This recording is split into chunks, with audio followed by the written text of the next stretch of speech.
everyone, I am Sarlene Horn, facilitator at Brightstar Lifestyle. Today I want to talk to you about that moment in a day when all your calmness is shattered and tension rushes in. It can be a hiccup at work or a fight with a friend. In these moments, we may feel anger or betrayal, and we reach for a snack to cope.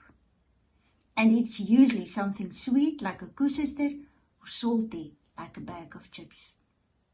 But here's the thing. The snack gets processed by the body, mostly into fat, but the feeling stays. It doesn't go anywhere. In fact, it may create even more feelings like guilt and shame. And then we reach for a snack again. This is how the unhealthy cycle continues.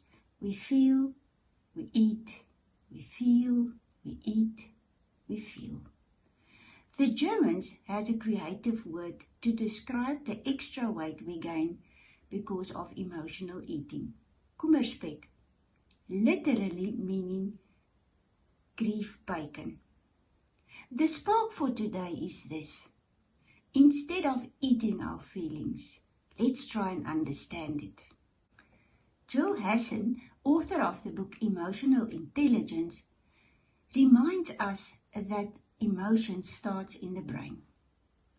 They are the result of a beautiful chemical reaction that is unique to you through nature and nurture.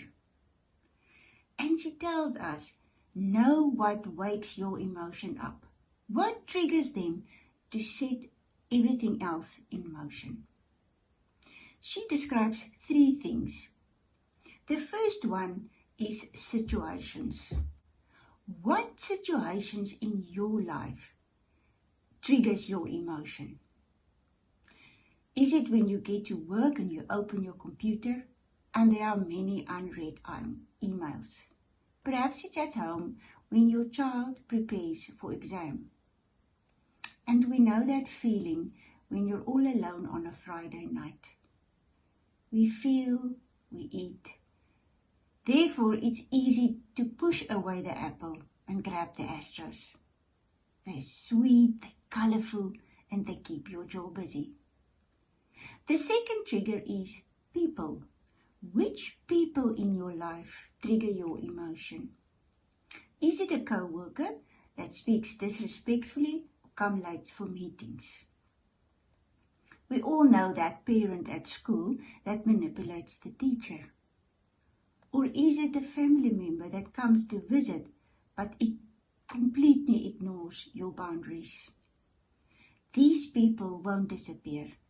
They will cause you to spend a lot of money on stress snacks like jelly tots. The third trigger is places. What places in your life triggers your emotion? Is it when you're going to the shopping center and you know you're stuck in a queue? Maybe it is in your car on the road. And then it can be next to a sport field. And in these moments, it's not just about eating a hot dog. You feel like throwing it at someone.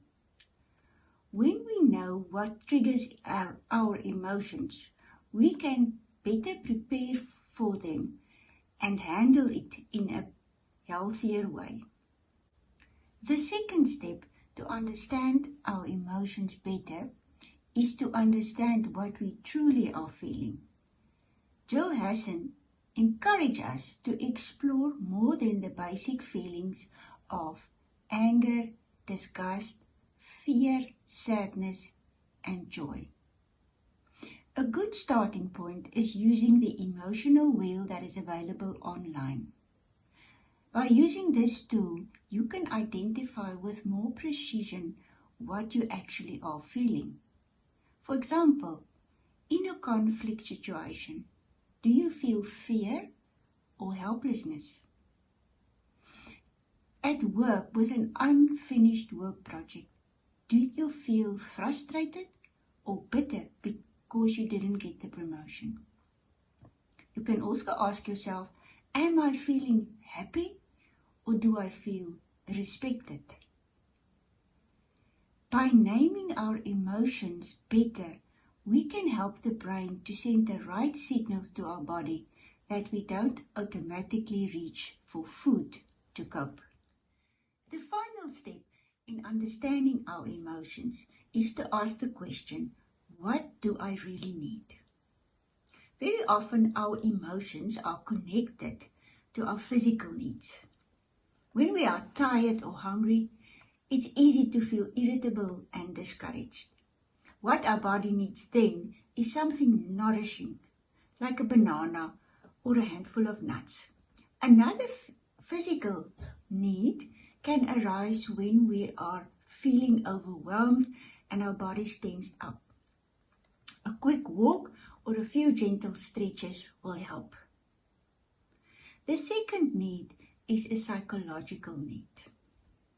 Maybe you want to feel accepted, appreciated, or loved. No nourishing food can heal that. You can support your body, mind, and soul by responding in healthy ways, like calling a friend, getting a hug, write down what you feel, or see a counselor. Remember this, there is no potato chip in this world that can heal the pain of a divorce. There is no chocolate bar ever invented that can heal childhood trauma or the sorrow of losing a loved one.